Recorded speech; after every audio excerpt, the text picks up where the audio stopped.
Have you ever wondered why the Philippines is quietly beefing up its military? It's not like they're about to invade anyone. No, this is about something far more crucial: survival. You see, the Philippines is like that little cafe with the delicious pastries stuck between a couple of noisy nightclubs. Things can get a bit rowdy in their neighborhood. And recently, one particular neighbor's been turning up the volume: China. Now, I'm not one for political analysis. I'd rather be tinkering under the hood of a classic car. But even I can see that China's been flexing its muscles in the West Philippine Sea, building artificial islands, sending ships through Philippine waters.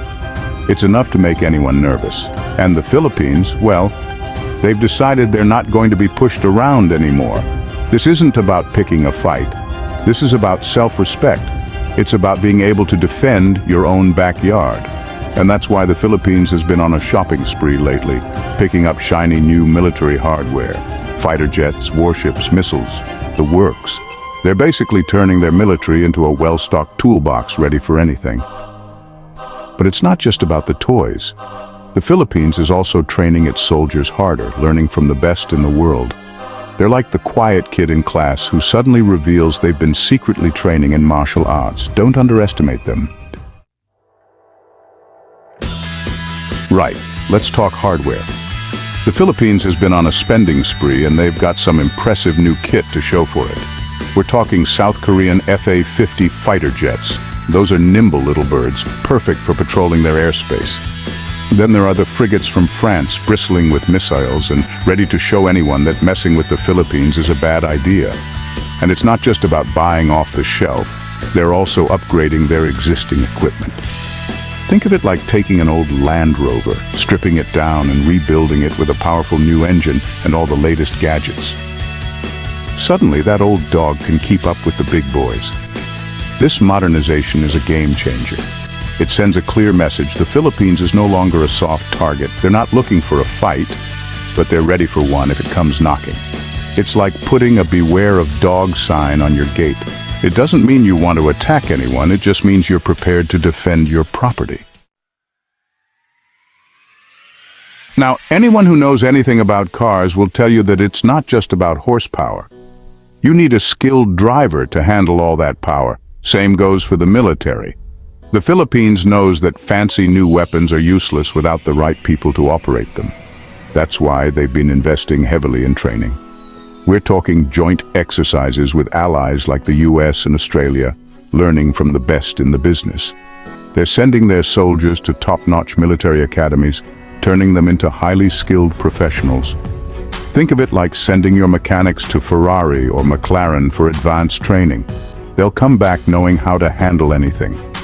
And it's not just about combat skills. They're also focusing on areas like disaster response and humanitarian aid. Because let's face it, the Asia-Pacific region is prone to natural disasters. The Philippines is making sure its military is ready to help, both at home and abroad. It's like having a Swiss Army knife: versatile, reliable, and always ready for action. Now, let's address the elephant in the room, or should I say, the dragon in the South China Sea. China's assertive behavior in the region is the main reason behind the Philippines' military buildup. Imagine someone constantly parking their car in your driveway, blocking you from getting in. You'd probably invest in a bigger gate or a tougher fence, right? That's essentially what the Philippines is doing. China's actions have been a wake-up call. They've realized that relying on diplomacy alone isn't enough. They need to be able to back up their words with action to show that they're not afraid to stand up for their rights. This isn't about starting a conflict, it's about deterring one. It's about making it clear to China that any aggression will be met with a firm response. It's like installing a security system in your house. You hope you never have to use it, but it's there to protect you if you need it. Section 5. A balancing act, not provocation, but preparedness. Now, some might say that the Philippines' military buildup is provocative, that it'll only escalate tensions with China, but I disagree. This isn't about picking a fight. It's about leveling the playing field. It's about ensuring that the Philippines has a voice at the table, that they can't be bullied or intimidated. Think of it like this. If you're a small car on a highway full of trucks, you need to be extra careful. You need to be aware of your surroundings, anticipate potential dangers, and be prepared to react quickly. That's what the Philippines is doing. They're not trying to overtake the trucks. They're just trying to navigate the road safely. It's a delicate balancing act, to be sure, but it's one that the Philippines is handling with pragmatism and a cool head. They're not looking for a fight, but they're not backing down either. They're simply asserting their right to exist, to prosper, and to defend their own backyard. Section 6. Strength in numbers, regional cooperation. Now the Philippines knows it can't go it alone. It's like trying to push-start a car stuck in the mud. You're going to need some help. That's why they've been strengthening ties with other countries in the region, countries that are also concerned about China's behavior. We're talking about increased military cooperation, joint patrols, sharing intelligence, basically watching each other's backs. It's like forming a neighborhood watch program where everyone keeps an eye out for suspicious activity and alerts the others if something's not right. This regional cooperation is crucial. It sends a powerful message to China that its actions have consequences, that it can't just bully its smaller neighbors without repercussions. It's like a flock of birds mobbing a hawk.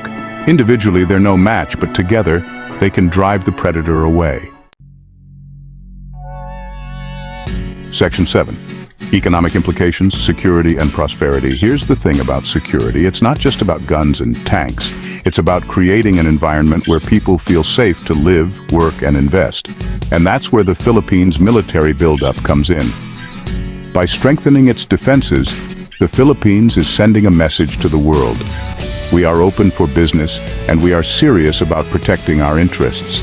This is crucial for attracting foreign investment and boosting economic growth. After all, nobody wants to put their money in a place where there's a risk of conflict. It's like installing a high-tech security system in your shop. It gives your customers peace of mind, knowing that their purchases are safe and that you're serious about protecting your business.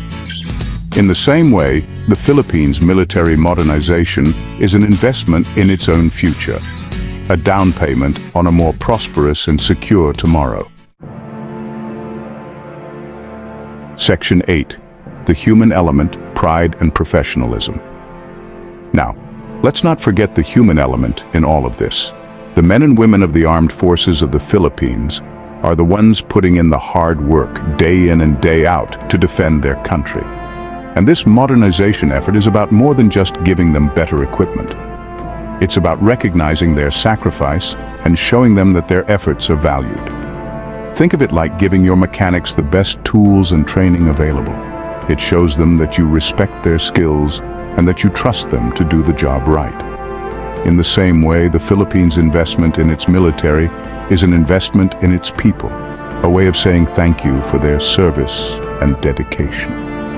This renewed sense of pride and professionalism is palpable within the ranks of the armed forces of the Philippines. They know that they are no longer the underdogs, that they have the tools and the training to stand shoulder to shoulder with the best in the world.